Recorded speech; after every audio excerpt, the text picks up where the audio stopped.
Hi, I'm Kaja, and I left the US for a 2 week trip and then decided not to come back. And since then, I've had so many people asking me, how the hell did you do that? So, I'm gonna share everything I learned in the last 10 months of traveling so that hopefully you can feel a little more confident when starting your next trip.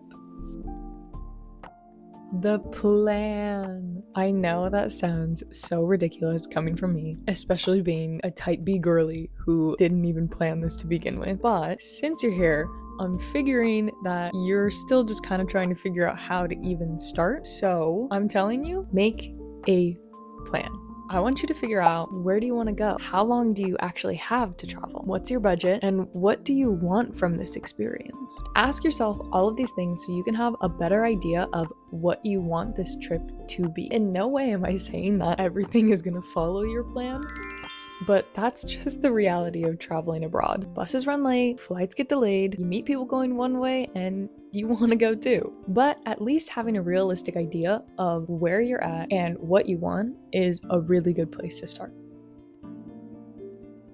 Unfortunately, we live in a world where travel isn't free and money talks. So before taking off on your big exciting adventure, sit down and have an honest look at your finances. Number one, do you have a savings? How much are you willing to spend? Do you have alternative sources of income? If you run into an emergency, is there someone you can call, someone who can help, someone you can rely on, just in case? Figure all of this stuff out before anything else. Every place does have a different cost of living. It will give you a better idea of how long you're able to stay in those places. For example, I was traveling through Southeast Asia and the cost of living there is very low. Even though I wasn't really working, I was still able to stay for a very long period of time. Whereas had I been in Switzerland, for example, I don't even think I would have lasted a month. When I decided to start traveling full time, I was luckily working a remote job, which allowed me a lot of freedom, but it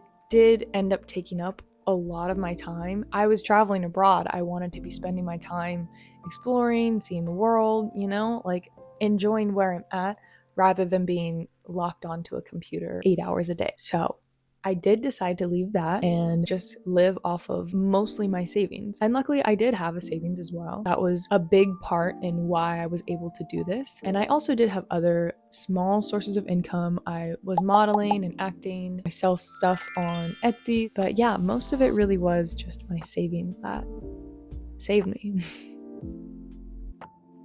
Now that you have an idea of how long you can travel for based on how much money you have, start looking at places that interest you. There's a saying about a place calling to you because there's something waiting for you there, and I really, really love that saying. So if there's a place that is kind of calling to you already, look into that, try that out. And if you don't already have somewhere in mind, start taking a look. Think of what you're interested in, what you like, what you want to see, stuff like that.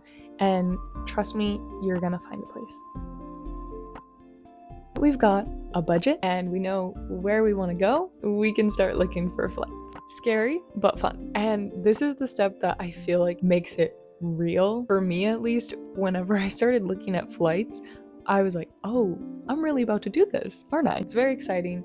But also, don't book the first flight you see. Make sure to check multiple different websites. Check on Google, check Skyscanner, check Kayak, all these different things to find as many options as you can. All of these websites will have different prices, different airlines. I would recommend giving yourself a range of dates of when you can leave, maybe between a week, 2 weeks kind of window. Checking on Wednesdays, Thursdays, usually like in the middle of the week, is going to be significantly cheaper to fly than on the weekends, like a Friday, Saturday, Sunday. And so now that you know where you want to go and you have a rough estimate of when you're going to be arriving, you should start looking at visas. I'm fortunate to have a passport that allows me to travel to many countries and not need a visa, but there were also countries where I did need a visa. In those cases, I needed to apply for the visa at least 3 weeks ahead of time before traveling there. So make sure you know which countries you need a visa in. There are also multiple kinds of visas in countries. Typically, I was just receiving either a visa exemption or a tourist visa to basically be a tourist, like travel, hang out, whatever. I have a lot of friends who also had working visas. There's also long stay visas, there's short stay visas, there's really so many different kinds of visas. That's why it's important to do your research and triple check all of these things. Learn from me. I was actually unable to take a flight because I messed up filling out a visa. So make sure you have crossed all the boxes, checked everything out, and you'll be okay. So once you finally get there, you're gonna need a place to stay. I know. I opted for volunteering opportunities, which provided me with accommodation because, again, I wasn't really working. So having a place to stay for free was a really, really big deal. There are a lot of websites and tools that you can use to look for things like this. Personally, I use Worldpackers, which I loved. I had a great experience with it. I found some really incredible opportunities that I ended up loving. I also had friends who used Workaway, which is another platform pretty similar, I think, to Worldpackers. I'm not sure exactly what the differences are, but again, you can find volunteering opportunities in exchange for accommodation. It was just a really great way to meet other travelers as well, because when you are backpacking, if you're going alone, it is easy to kind of miss that human connection. And if that's not really your vibe, if you're just looking for hostels and stuff like that, there's also other websites you can use to find hostels in the areas you're going. And then just some final thoughts on traveling in general. While I am obviously a big advocate for travel, and I think if you have the opportunity, if it's something you want to do, I really think it's beneficial for everyone to travel. But I also want to encourage people to travel more consciously. Think about the environmental impact when you're traveling. So for me, while I did take my initial flight to get to my destination, once I was there, I was doing everything I could to avoid flying. I was taking buses, trains, boats, even whatever I could to try to lower my carbon footprint and just be more responsible for this beautiful planet that we're trying to see. Taking the bus, taking the train, taking the boat, they've always been some of my favorite experiences, and I think it's a beautiful way to see the places that you're visiting, to connect with more locals, and it's really just about enjoying the journey, right? Another thing, food really just brings people together.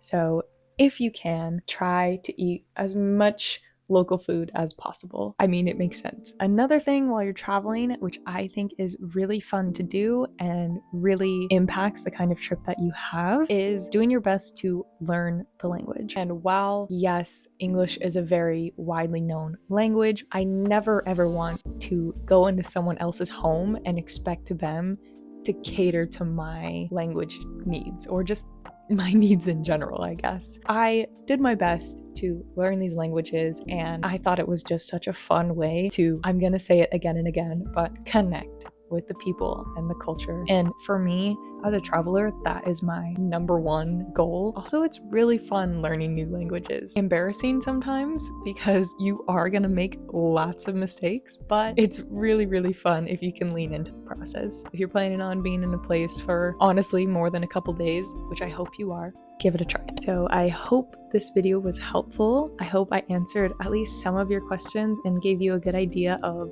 where to start and maybe a few things to expect and look into when traveling abroad. Comment below where you're planning on traveling, or if you have already traveled, leave some tips for everybody else and what you found to be useful on your trip. Follow along for more tips, and I'll talk to you soon. Bye.